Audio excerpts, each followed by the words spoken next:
Hello বন্ধুরা, good morning. কেমন আছো তোমরা সবাই? আশা করি তোমরা সবাই ভালো আছো, আর আমি এখন খুব ভালো আছি। তো সকালবেলায় চলে এসেছি রান্না কমপ্লিট করে, এখন দিচ্ছি ঝাঁট। কত পাতা পড়েছে বলে তো আম গাছের, ঝাঁট না দিলে পাতাগুলো মানে এমনভাবে পড়ে থাকে না, ভালো লাগে না দেখতে। তার জন্য আমি কি করলাম, আমি ভাবলাম যে না, আগে ঝাঁট দিয়ে নিই, এই পাতাগুলো ফেলে নিই। পাতাগুলো ফেলে এই জায়গাটা হাঁটতে চলতে একটু ভালো লাগে। আম গাছের পাতা, কাঁঠাল গাছের পাতা সব পড়ছে। আর একটা কথা তোমাদের বলে রাখি, হয়তো একটু সাউন্ড পাচ্ছ গানের, এখানে সেই মানে পুজো আছে, তার জন্য গান হচ্ছে। তো আমাদের পাশে আমার ভিডিওটা এডিট করতে অনেকটাই কষ্ট হচ্ছে, তো কী করব, কিছু করার নেই। এখন তো মানে পুজো চলছে, পুজোর মানে ছট পুজো চলছে, ছট পুজোর জন্য মানে সাউন্ডটা আসছে, গান বাজছে এই আশেপাশ দিয়ে আমাদের। তো ওই জন্য একটু এডিট করছি, ঘরের মধ্যে বসে এডিট করছি, কিন্তু হয়তো কিছু শুনতে পাবে সাউন্ড, তো কিছু মনে করো না, ঠিক আছে? তো আমি এখন কোথায় গিয়ে ভিডিওটা এডিট করব সেটাই খুঁজে পাচ্ছিলাম না। তাও এই মধ্যেই আমি ঘরের মধ্যে করে নিলাম, আর অল্প একটু সাউন্ড পাচ্ছিলাম, তার মধ্যে করে নিলাম। তো ঠিক আছে বন্ধুরা, মানে সবারই তো একটু একটু প্রবলেম আসে বলো, আমার হয়তো একটু বেশি আছে, সবার একটু কম। তো ঝাড় দেওয়া কমপ্লিট হয়ে গেছে, আমি এবার বাসনগুলো ধুয়ে নেবো। বাসন আজকে কিন্তু খুব একটা বেশি নেই, অল্পই আছে। তো বাসন ধুতে ধুতে আজই একটা জিনিস মনে করছিলাম যে এই ছট পুজোতে আমি প্রত্যেক বছরই আমি ঠেকুয়া করি। তো এই বছর না আমার কি হচ্ছে না, কোনো ওকেশনে ভালোভাবে ঠিকভাবে ছটগুলো করতে পারলাম, আর না এখন ছট পুজোতে ঠেকুয়া বানাতে ইচ্ছা করছে। কেন বলো তো, মনটা যে ঠিক নেই, তার জন্য এই বছর আমার কোনো কিছুই করতে ইচ্ছা করছে না।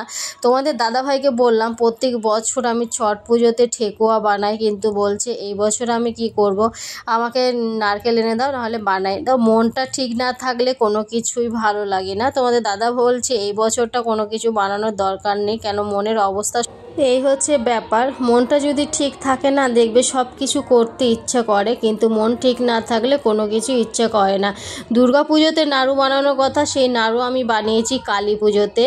তো বুঝতেই পারছো, কালী পুজোতেও নয়, কালী পুজোর আগে, অনেকটাই আগে তো বানিয়েছি। তারপরে হ্যাঁ, অনেক কিছুই এবার মিস করে ফেলেছি, কোনো কিছু ইচ্ছে করেনি, বানাতেও ইচ্ছে করেনি, আর খেতেও ইচ্ছে করেনি। তো এই ঠেকুয়াটা আমি স্পেশালভাবে প্রত্যেক বছরই বানাই।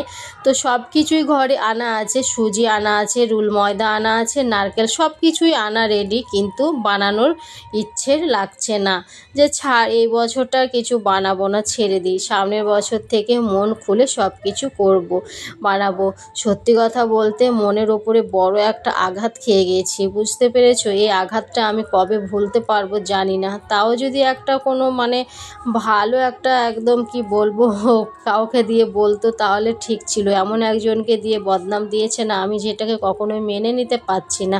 তো যাই হোক বন্ধুরা, বেশি মনের কথা না বলে, মনটা তো সবারই মোটামুটি খারাপ থাকে, মানে ভালো মন্দ নিয়েই চলতে হয়। তো আমিও সেইভাবেই আমাকে এখন চলতে হবে, ভালো মন্দ খারাপ নিয়ে। মনটা সবসময় মনের ওপরে প্রেশারও দিই না, যেটুকু কাজ করার করি, কিন্তু কাজের মধ্যে থাকার চেষ্টা করি, ভিডিওর মধ্যে থাকার চেষ্টা করি, তোমাদের সঙ্গে থাকার চেষ্টা করি, যে একটু যদি কষ্টটা ভুলে থাকতে পারি। তো এই করে করে আমার দিনটা পেরিয়ে যায়। সকাল থেকে উঠে রান্না বান্না, তারপরে সংসারের কাজ, তারপরে চান করে পুজো দেয়া, তারপরে আবার ভিডিও নিয়ে পড়ে থাকি, সাজগোজ করি, এই করেই আমার দিনটা পেরিয়ে যায়। তারপরে ছেলে আছে, ছেলের পেছনে চিল্লাতেও দিন চলে যায়। তো এই হচ্ছে আমার সংসার, এইভাবেই আমার সারাটা দিন কেটে যায়। তো যাই হোক বন্ধুরা, চলো আমি বাসনগুলো ধুয়ে নিই। বাসনগুলো কি বলবো বলো তো, বাসনগুলো মাজতে আমার বিরক্তি লাগে মাঝে মধ্যে, যে প্রত্যেক দিন সকাল একটা বাসন মাজা, কি করব, করতেই হবে, মেয়ে হয়েছি বস, সংসারের কাজ তো করতেই হবে, বুঝতে পেরেছো?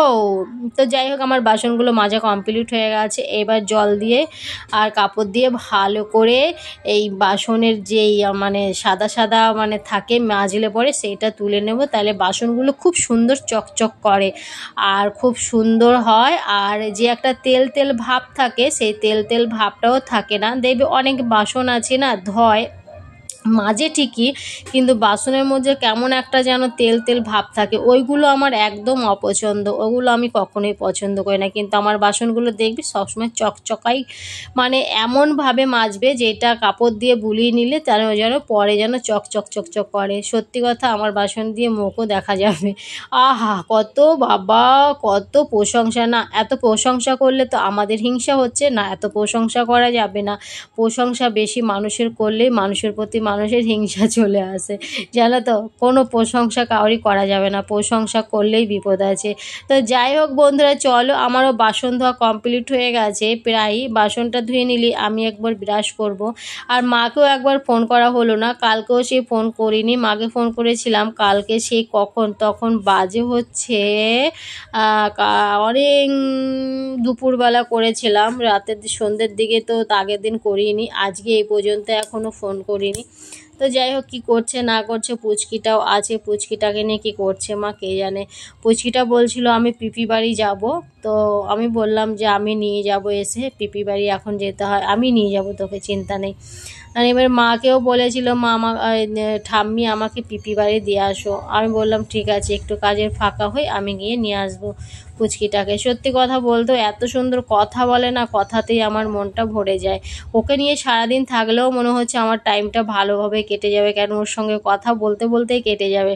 তোতা পাখির মতো কথা বলে, এত কথা যে কোথায় শিখলো কে জানে, প্রচণ্ড কথা বলে। ছোট ভাইয়ের মেয়েটাও এত সুন্দর হিন্দিতে কথা বলে না, ইংলিশ আর হিন্দি জানে। ও ও মানে বাংলাটা বলতেই পারে না, এই হচ্ছে ব্যাপার।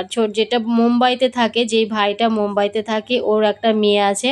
ওর মেয়েটা সত্যি কথা বলতে বাংলা তো বোঝেই না, সবসময় ইংলিশ আর হিন্দিতে ওকে বোঝাতে হয়। ও খুব পাকা, প্রচুর পাকা, আর এইটাও প্রচুর পাকা, দুটো মেয়েই খুব পাকা। আবার একটা ছেলে হয়েছে, ছেলেটাও পাকা প্রচণ্ড। তো এই হচ্ছে, এই সংসার নিয়ে এইভাবেই চলতে হয়, বুঝতে পেরেছ। যাই হোক, আমার মুখ ধোয়া কমপ্লিট হয়ে গেছে, ব্রাশ করা, মুখ ধোয়া কমপ্লিট হয়ে গেছে। আমি এখন যাব চা করতে। তো ছেলে এখনও এলো না টিউশনি পড়ে, আমি ভাবলাম যে ছেলে আসবে তারপরেই চাটা একসঙ্গে খাবো। তো এখনও পর্যন্ত আসেনি, দেখি কখন আসে, এলেই হয়ে যাবে শুরু। তো আমারও সেই কি বলবো, গরম এত লাগছে, তার জন্য ফ্যানটাও চালালাম একটু। ফ্যানটা না চালালে সকালবেলা ভালোও লাগছে না, গরমও লাগছে। আর ঘরটার মধ্যে আমাদের অনেকটাই গরম থাকে।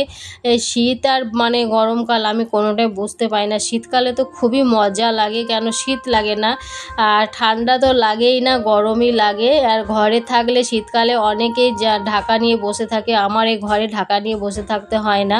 আমি গরমকালে যেরকম থাকি শীতকালেও আমি সেরকমই নর্মালি থাকতে পারি। যাই হোক, আমি টোনারটাই নিয়ে নিলাম, টোনারটা না নিলে আমি একদমই মানে আমার ভালো লাগে না। এখন একটা অভ্যাস হয়ে গেছে, সকালে ব্রাশ করে উঠে টোনার নিয়ে তারপরে মানে ক্রিমটা নিয়ে তারপরে কাজগুলো করি, যায় কাজ থাকে সংসারে। তো সব কাজে অর্ধেক কাজ বাসি কাজ করে তারপরেই তো মুখটা মানে ব্রাশ করে তারপরে ফ্রেশ হয়ে তারপরেই তো নিজেকে একটু দেখতে হয়, নিজেকেও দেখতে হয়, আবার সংসারও দেখতে হয়, সব দিকেই সামলাতে হয় একার হাতে, বুঝতে পেরেছো। এর জন্য মাথায় অতিরিক্ত প্রেশার দিই না, বিশেষ করে টেনশনটাকে আমি রাখি না। টেনশনটা রাখলে হয়তো আমি যে কদিন একটু ভালো থাকবো সেই কয়দিনও ভালো থাকবো না। ওইটাই তো এখন মানে চাই সবাই, বুঝতে পেরেছো। আমি তাড়াতাড়ি যেন মানে কিছু মানে আমার শরীরটা প্রবলেম হয়ে যাক, প্রবলেম তো হয়েছে, টেনশন করে করে অনেক প্রবলেম চলে এসছে। ঠিক আছে বন্ধুরা, চলো চাটা করে নিয়ে তারপরে আসছি। ও বন্ধুরা, আমি চা কমপ্লিট করে নিয়েছি, দেখো আমার চা হয়ে গেছে। আজকে আমি ব্রেড দিয়ে চা খাবো, তো বিস্কুট দিয়ে তো প্রত্যেক দিনই খাই, তো আজকে বিস্কুটটা আমার ভালো লাগলো না, তাই ভাবলাম ব্রেড দিয়ে খাই। ব্রেডটা আমি কি করেছি বলো তো, ছেঁকে নিয়েছি, মানে গরম করে নিয়েছি। গরম করে নিলে কি ভালো হয় আর কি জিনিসটা। ব্রেডটা মানে এমনি সঙ্গে সঙ্গে খাওয়ার থেকে না হালকা গরম করে নেওয়া ভালো। দেখো আমি হালকা গরম করে নিয়েছি, আর অনেক সুন্দর নরম নরমও হয়েছে, দেখেছো। গরম করে নিয়েছি, পুরো দুটো নিয়েছি, গরম করে নিয়েছি। তো চলো চা খেয়ে নিই, তারপরে আবার কিছু কাজও আছে, আমার কাজগুলো করতে হবে। চা খেয়ে তো নিয়ে আগে বেজে গেল তো অনেক, 10টা তো বাজতেই চলো। আজকে না অনেক বেলা হয়ে গেছে, আমার সব কিছুতেই আজকে বেলা হয়ে গেছে, দুদিন থেকে না বেলা হয়ে যাচ্ছে। কি করব খুঁজে পাচ্ছি না, সব কাজে লেট, সব কাজে লেট হচ্ছে। এখন কি বলো তো, রাতে ঘুমটা আমার হচ্ছে না, যে ঘুমটা হচ্ছে না বলে উঠতেও বেলা হচ্ছে, কাজে কোনো এনার্জি লাগছে না, বুঝতে পেরেছ। তো ঠিক আছে চলো খেয়ে নিই। তারপরে আবার আসছি কাজটা যা আছি বাগিয়ে একদম চান দান কমপ্লিট করে তারপরে আবার আসছি তোমাদের সঙ্গে গল্প করবো, ঠিক আছে? চলো।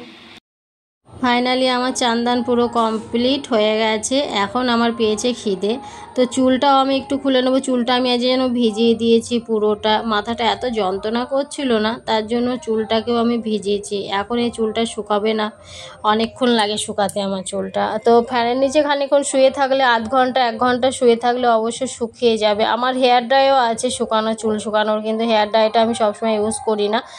তো হেয়ার ড্রাই আছে, সব রকমই জিনিস আছে, টুকটাক আমার কেনা হয়েছিল, তো সেগুলো এখন ইউজ করা হয় না, আমার বের করি না, বার করব এখন না, পরে বার করব, সময় আছে। আমি জিভ ভাঙাচ্ছি বলে তোমরাও কিন্তু আমাকে জিভ ভাঙিও না। আমি একটু বদমাশি করছি বলে তোমরাও কি করবে বলো? তোমরা অনেক ভালো গো, আমাকে অনেক ভালোবাসো, এরকম ভালোবাসা আমাকে কেউ দেয় না। তোমরা যতটা আমাকে ভালোবাসছো, যতটা আমাকে সাপোর্ট করছো, ওরকম ভালোবাসা আমাকে মনে হয় না যে কেউ দিয়েছে। তোমাদের ভালোবাসা পেয়েই তো আমি এখন তোমাদেরকে ছাড়তে পারছি না। মন হলেই তোমাদের সামনে চলে আসছি, তোমাদের সঙ্গে গল্প করতে চলে আসছি। যাই হোক, আমি লাগিয়ে নিয়েছি আমার ক্রিম, তো 3 বার করে আমি ইউজ করি এই ক্রিমটা। সত্যি কথা বলতে সত্যি অনেক ভালো প্রোডাক্ট। এই প্রোডাক্টটা তোমরা যদি কেউ নিতে চাও অবশ্যই তোমরা আমাকে কমেন্ট করো। দি কুইনের প্রোডাক্ট, দি কুইন ম্যামের কাছ থেকে দি কুইনের প্রোডাক্টটা সত্যি অনেক ভালো। আমি ফেসিয়ালটাও নিয়েছি, দি কুইনেরই ফেসিয়াল নিয়েছি। ফেসিয়ালটা সেদিন করেছি, আবার 15 দিন বাদ আবার করব, এই হচ্ছে ব্যাপার। তো চুলটা দেখো অনেকটা ছোট হয়ে গেছে না? এবার পুজোতে আমি কেটেছিলাম চুল, হালকা কেটেছিলাম, বেশি কাটিনি, হয়তো একটুখানি ডগটা কেটেছিলাম, তো পুরো কাটিনি। কাটলে আমাকে বকাবকি করতো তোমাদের দাদা, তো বলেছিল যে চুল কাটা যাবে না, তার জন্য কাটিনি। মা চুল কাটতে গিয়েছিলাম, নিয়ে পরে মাও বললো না চুল কাটবি না, চুলটা ভালোই আছে, তার জন্য আমি আর চুলটা কাটিনি। তো চুলটা শুধু ডগগুলো মানে ইয়ে করেছিলাম, ছোট করে কেটেছিলাম ডগগুলো, মানে সুন্দর করে আর কি সেটিং করেছিলাম, বুঝতে পেরেছ? অত বোঝাতে পারছি না। তো সেটিং করেছিলাম, তো এখন মোটামুটি চুলটা ঠিক আছে, তো ভালো লাগছে। আর চুলটা ভিজাই, মানে পুরোটাই ভিজাই আমি, যখন চুল ভিজাই, মাথা ভিজাই, পুরো চুলটাই আমি ভিজিয়ে নিই। আমার মাথায় জল না দিলে আমার ভালো লাগে না, প্রত্যেক দিন মাথায় জল দিতে হয়, একটা অভ্যাস, বুঝেছো? কেমন যে অভ্যাস হয়েছে। অনেকে দেখছি চুল ভিজাবে না, আর আমি প্রত্যেক দিন আমাকে চুল ভিজাতে হবে, মাথা ভিজিয়ে আমাকে চান করতে হবে। ঠিক আছে বন্ধুরা, চলো আমার এই কমপ্লিট হয়ে গেছে, তো খাওয়া দাওয়া করে তারপরে বিকেলে আসছি, তোমাদের সাথে দেখা হবে। গুড ইভিনিং সবাইকে। তো ঘুম থেকে উঠে আমি চলে এসেছি চা করতে, তো চা না খেলে ভালো লাগে না, জানোই তো। তো ঘুম থেকে উঠেই চলে এসেছি, বলে দিলাম বেশ ভালো করে। না গো, ঘুম থেকে উঠে ঘরটা ঝাড় দিলাম, সন্ধে দিলাম, তারপরে চা করতে এসেছি। তারপরে কি বলো তো, আজকে ধূপ দিয়েছি ঘরে। আমি আগের দিনও দিয়েছি, আর শনিবার রবিবার 2 দিনই ধূপ দেওয়া হলো। আর সন্ধে না দিয়ে আমি কখনোই চা করতে আসি না, সন্ধেটা দিই তারপরে আমি চা করতে আসি। আর একটু করে ছেলের সঙ্গে গল্প করছি, ছেলে আমাকে অনেক প্রশ্ন করছে, তাই টুকটুক করে উত্তর দিচ্ছি। তো চায়ের একটা বড্ড নেশা, বুঝেছো? চা না খেলে ভালো লাগে না। তো সকালবেলাও আমার চা খেতে হয়, আর বিকেলবেলাও চা। এটার জন্য আমি অনেক বকাবকি খাই তোমাদের দাদা ভাইয়ের কাছে, বলে নেশাটাকে ছাড়ো, চা খাওয়া ভালো না। কিন্তু কি করব বলো, চা খেলে আমার এনার্জি, কাজের এনার্জি বাড়ে। সারাদিন তো হাত পা দুটো চলতেই থাকে, আধ ঘন্টা 2 ঘন্টার জন্য যদি একটু রেস্ট পাই, তারপরে নিজের জন্য সংসারের কাজ তো আছে, তারপরে আবার নিজের জন্য আছে, তারপরে আবার নিজের মানে ছোট ছোট কাজগুলো করতে অনেকটাই টাইম লাগে, মনে হয় ওরকম, কিন্তু কাজ আছে অনেক।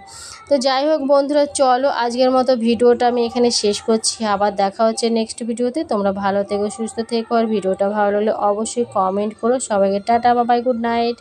আবার দেখা হচ্ছে সকাল থেকেই, একদমই চিন্তা নেই। তো চলো, এই চা করে নিচ্ছে আমি, ছেলেও মনে হচ্ছে চা খাবে, তো চলো টাটা, টাটা, বাবাই, অল ফ্রেন্ডকে।